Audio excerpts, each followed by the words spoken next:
Hey folks, welcome to eCommerce 360. Today we have on our show Brian Cottrell. He is the head of emerging channels and US country manager at Nido. Nido is an e-commerce and business management software. Hey Brian, welcome to the show. Hey, how's it going? It's going great. How are you Thank doing? you. Thanks for having me. It's wonderful. I'm good. Let's kick off this part by getting to know you first. Tell us a bit about yourself, your journey, what brought you to NATO. Tell us a bit about yourself. Yeah, so I haven't been with Nito too long, just Mm-hmm. since August.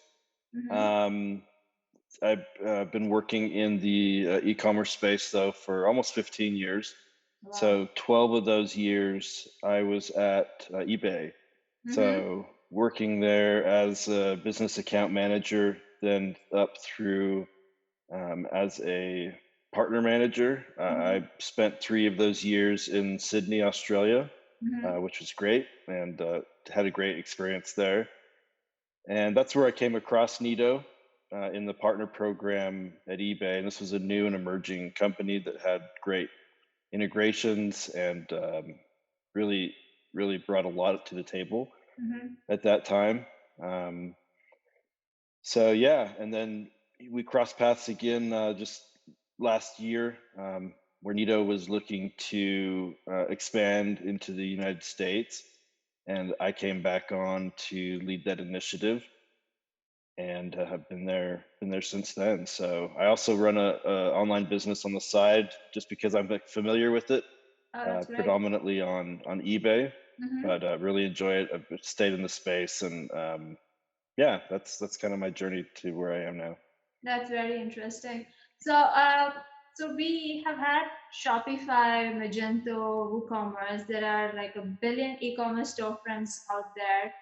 How does Nido differentiate itself from the crowd, especially for the Australian market? And given that you have some sort of an e-commerce background and you have your own store, what do you see in Nido that you don't see in other e-commerce storefronts?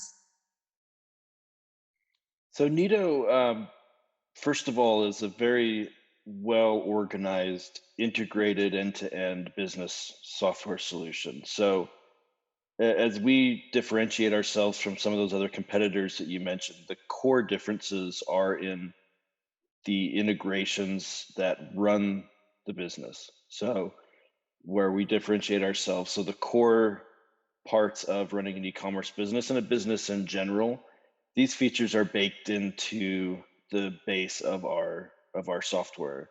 And so while we do have a very robust partner and app environment and ecosystem to help drive new things to the business, the core functions that you need that are critical for a company to grow and to get started and throughout the whole life cycle with e-commerce, we manage those, we integrate those, we own those integrations, and they're part of that core side. So it's a less distributed model compared to other competitors, but it's as e-commerce technology has matured, these are the core things that are the basis of what every company needs.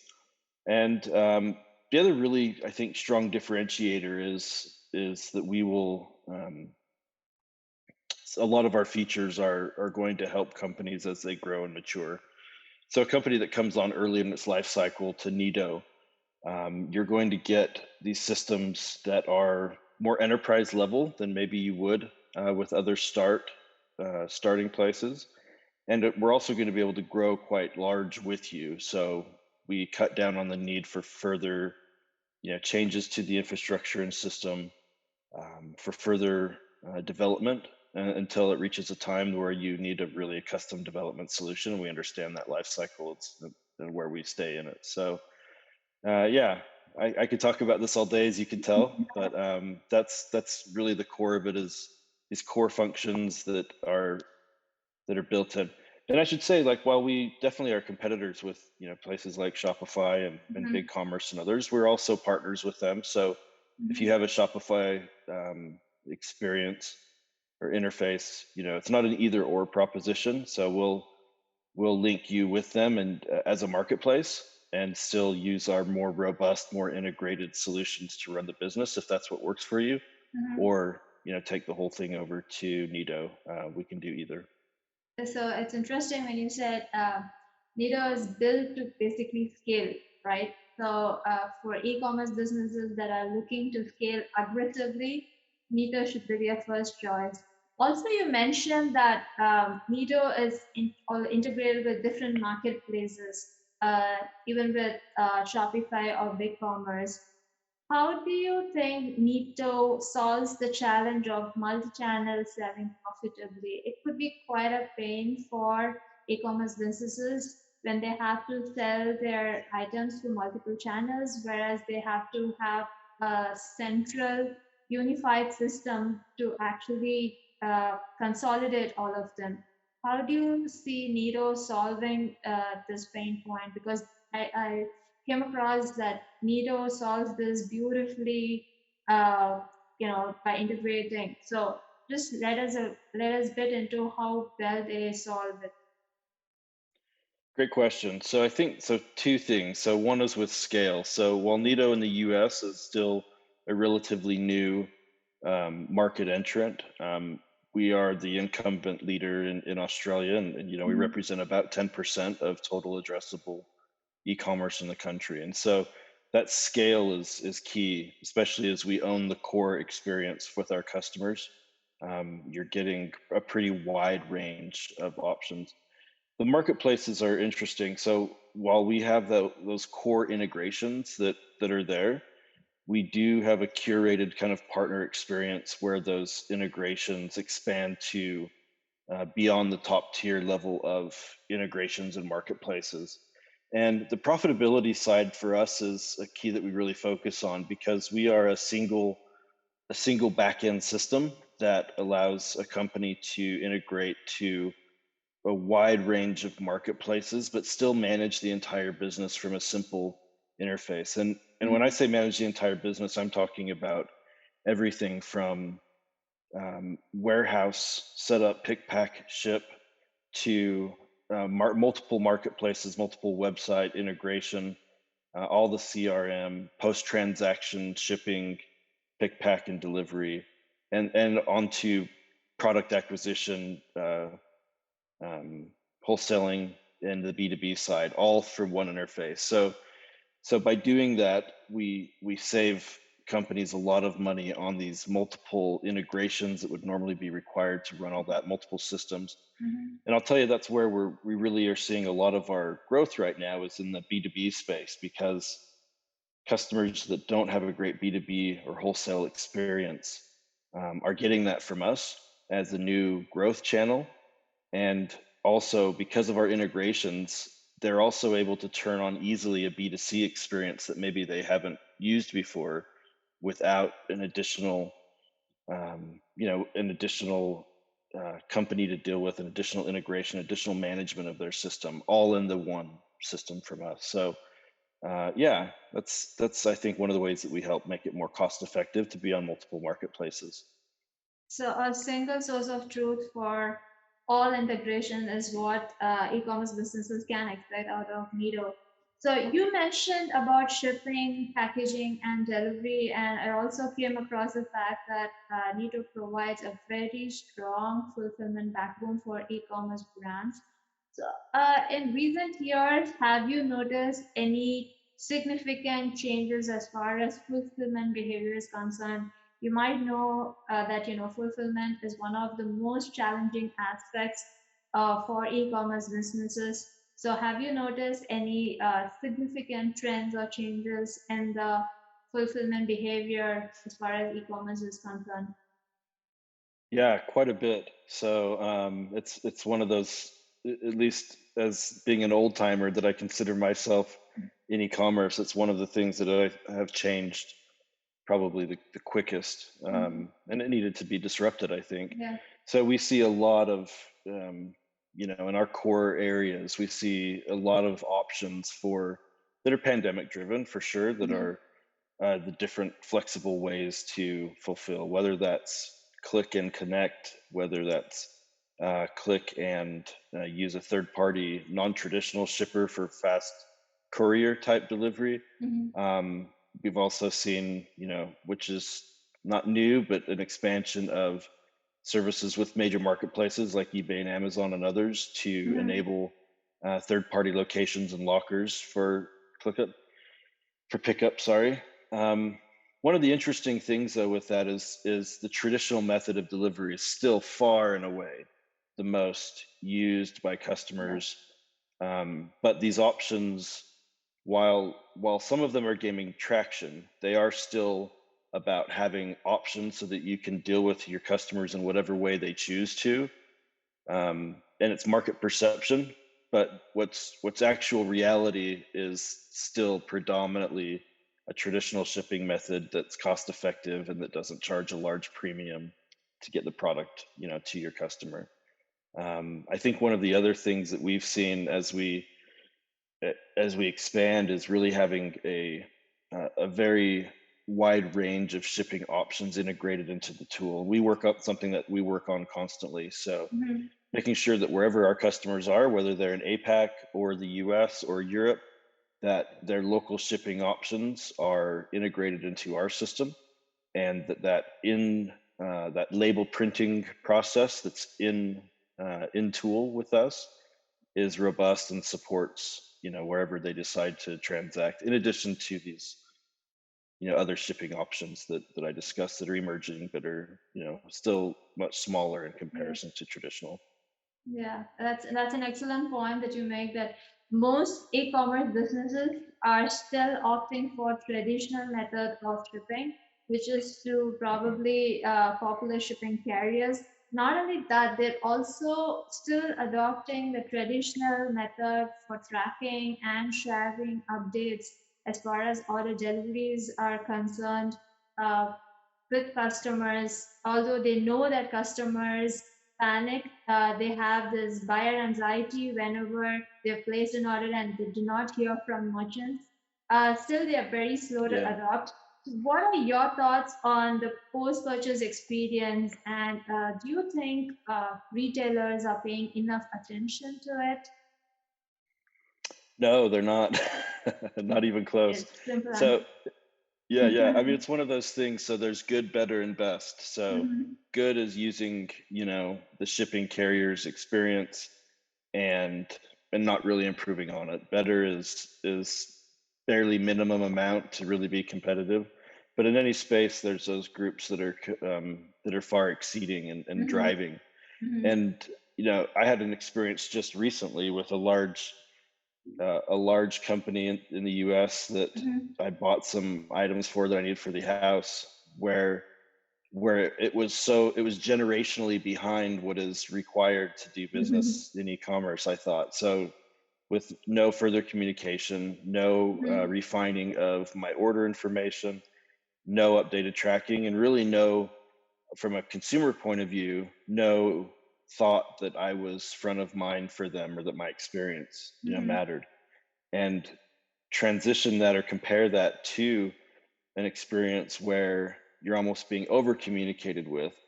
And I think that good, better, best mentality. So the best in class are the companies that are doing that from a good customer experience perspective, but also realizing that these customer touch points are very valuable.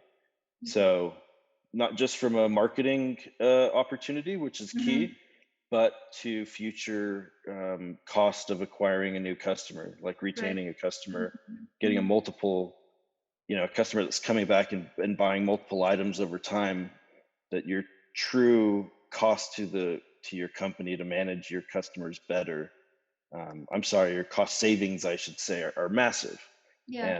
And it's a non-traditional way to look at it, but those are the companies that are going to thrive in this really high touch e-commerce environment that we're in right now.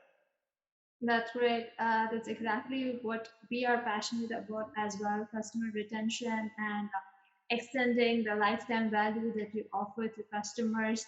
So, as a wrap up, I know you have been in the e-commerce industry for 20 plus years, and you also mentioned that you have your own store. What do you think, in your opinion, are going to be significant trends that are going to, push the retailers to adopt a more customer retention centric mindset? Also, if you have any other trends that are going to, catch fire really soon, please share it with us and our audience. Yeah. So the trends are interesting, and I'll have to ask you again that last part of that question. I didn't quite hear that, but as far as from trends, so Mhm, they've the consolidation in the industry to me is really quite shocking. mhm, So I see this in a couple of ways. So there's emerging companies like Pattern and others that have really emerged and become highly valuable mhm, in that they get exclusivity in their offering for offering brands to manage their entire e-commerce experience. So that's brand management. It's the legal side. It's all the fulfillment, and it's especially these really high impact e-commerce. So Amazon especially, yeah. where you've got a consolidated marketplace, and the winner in those marketplaces becomes extraordinarily valuable. That's the Mhm, high volume, something that we just don't see before, and more companies are doing that. But in that consolidation space, it's really about the winning. Your customer touch points are just more important than ever, mhm, because e-commerce now it's no longer a smaller percentage of overall retail, that you kind of need to make sure you've got somebody looking after it in your mhm, business, but we'll get to it later. It mhm, now is the principal driver. And everyone knows the pandemic has seen that shift, but what we're seeing in our data and our numbers mhm, is proving, I think, what you hear, which is the shift, the market share shift during the pandemic to e-commerce is not going back. In fact, we're continuing to see year over year growth over last year's numbers, which are mhm, pandemic numbers, which were incredible, and that's something that's being shown across the industry too. So yeah, if you're not an e-commerce company with a brand, then you just don't know that you are yet, and you're probably being hurt by not realizing that you already are an e-commerce company. You need to manage your entire company that way, and that's mhm. something with Nito that we feel like our tools really sets companies up to do well. And then what was the last part of that question? I apologize. I was going to ask you about what trends in e-commerce in general are going to be, catching fire soon. Do you have any predictions on that? Yeah, so if I my grumpy old man view of the world shows itself here, and I've Mhm, gone kicking and screaming, but the social side of e-commerce, just can't be ignored anymore. yeah, And there's the social side, I think, that socially we're aware of, but the real business side of this is the explosion in these short term, extremely high velocity sales opportunities that are trend driven, that are influencer mhm, managed, and knowing as a business that you need a system that if you have a spike of a 10,000, 20,000% increase in growth over a short period of time, you have to have that built into your infrastructure so that you don't fall over. And the opportunity there again is I mentioned it before, but it applies to this: the good, better, best.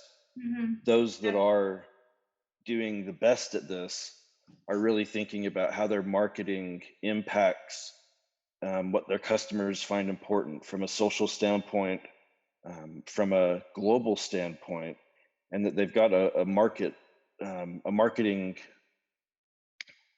strategy and product strategy that matches who their customers are.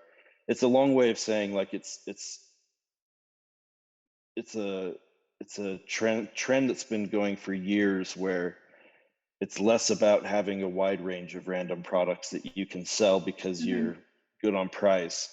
The consumer shift is really more about having this targeted product line that matches your brand message, and mhm, that resonates to your clients on a social level. I realize that mhm, I don't sound like an expert saying it, but it's such a key thing, and yeah. it's something that's moved the market so much in the past True, 3 years. true. Aligning your product line with brand messaging, absolutely. So, what does the future of Nero looks like? now that you're here, Right. right? Yeah, so we, as has it been publicly made known, so we've Okay. been acquired by Okay. Maripost, which Yeah. is a marketing automation company in Canada. Mhm. Super excited about the opportunities there, and I think there's a lot of tie-ins to who we are and have grown up to be as a company, and the opportunities to build a really exciting integrated suite of products for companies. The launch into the North American US market is coming soon, so we've already building up a partner base and initial customers there, which we're getting extremely positive responses from. And I mentioned this earlier, but especially on the B2B and wholesale side, it's where we Mhm. shine Mhm. compared to our competitors here, and we're Mhm. really excited about that. And then, we continue, Nito as a company globally has always been able to and will continue to grow above the market share of e-commerce growth. And we really anticipate that, continuing. And we're just excited to be expanding more into the US. For me, it means some more normal working hours instead of Australian hours in the US. But yeah, the system is ready for prime time, and we're just excited to bring it to more customers. And the response rates have been great. Okay, that sounds wonderful. So, on that positive note, we are going to call this episode a wrap. Thank you so much, Brian, for coming on our show and spilling some of your time tested strategies and your thoughts on the future of e commerce. Thank you so much.